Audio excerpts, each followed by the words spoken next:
Welcome to Kicks Gaming, this is Papa Kicks, and welcome to Daily Maze 2.0. Let's start with the basics. To begin, you start with the same 2D maze that you're used to, and you'll move around with your hunter until you find an interaction point.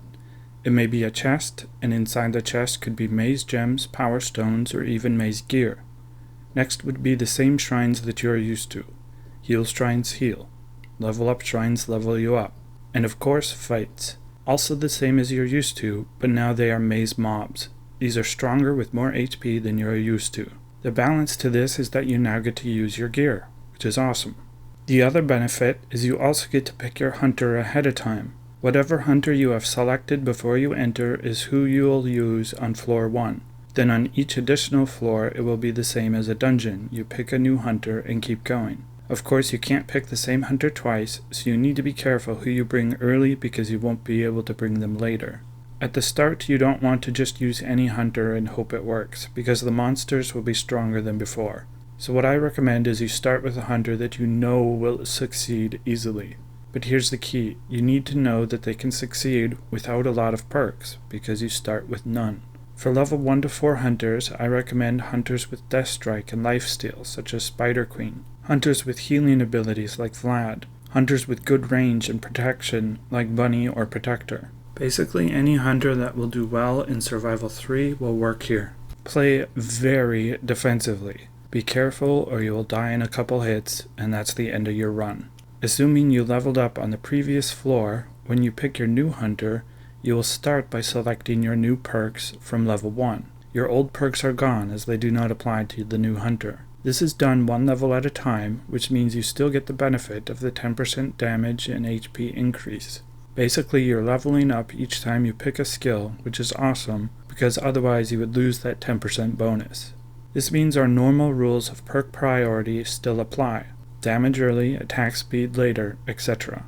Pro tip. I've found that the level up shrines are not worth saving as you almost never level up on fights unless you're really close and you just got to a new floor. So just use the shrines when you see them or you'll probably waste some of the XP from the fights later on in the level. Don't skip fights unless you know you can't beat them. You want that XP to level up faster.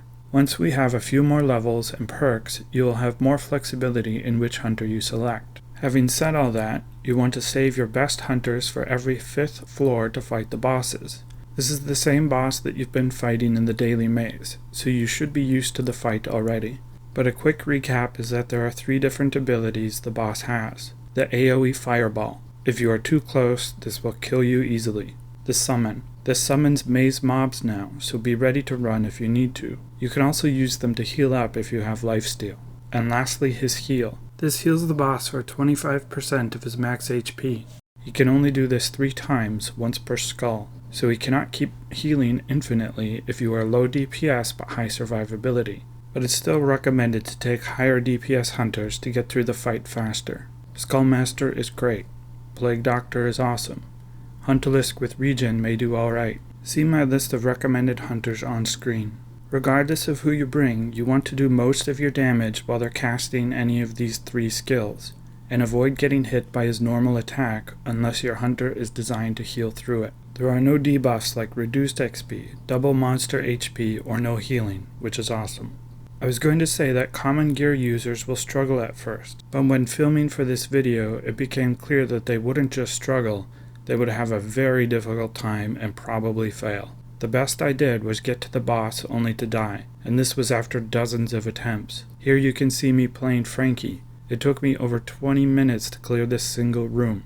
Epic Dragon will actually do a lot better, but will still be very hard. The benefit of the Dragon set is that the damage over time effect has a chance to trigger Death Strike, making Death Strike hunters much more effective at getting you past those really hard early levels. But it will still not be easy. Epic Kraken will do a little better still for the same reasons, but they also get higher DPS from the tentacles, assuming you can get the monsters to stand on them. It will still be very hard, and I still kept dying. The Epic Yeti set has built-in crowd control and a huge DPS boost, making it by far the best set pre-maze for doing the daily maze. Despite this, I still died on level 7. Granted, I chose a bad hunter, but it will still require you to play very defensively. Maze gear, on the other hand, will change everything. With good stones, maze gear will make this a piece of cake. For example, getting the green stone will make all of your hunters poison, like Huntalisk or Plague Doctor, making bosses very easy.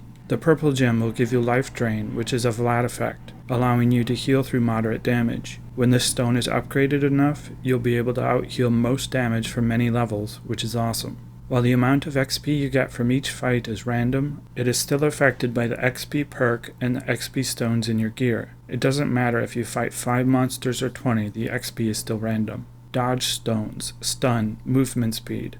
There will be a lot of options, all of which will make this easy to complete. I'm sure people will continue to post daily maze maps, at least for the early floors, because getting a level up shrine before having to fight anything will be very helpful. But with the ability to pick your hunters and the fact that you want as much XP and level ups as possible, you're going to want to skip much less of each floor, so the maps won't be as useful as they once were. But before you know it, you'll be rocking some amazing maze gear and won't have a problem in daily maze at all. Maze dungeon, on the other hand. Oh, one last thing. Pro tip. Do not buy this chest. It doesn't matter if it takes you 10 times as long to farm 2,000 maze gems. The small one only gives up to rare gear. That's bad. You only want this chest.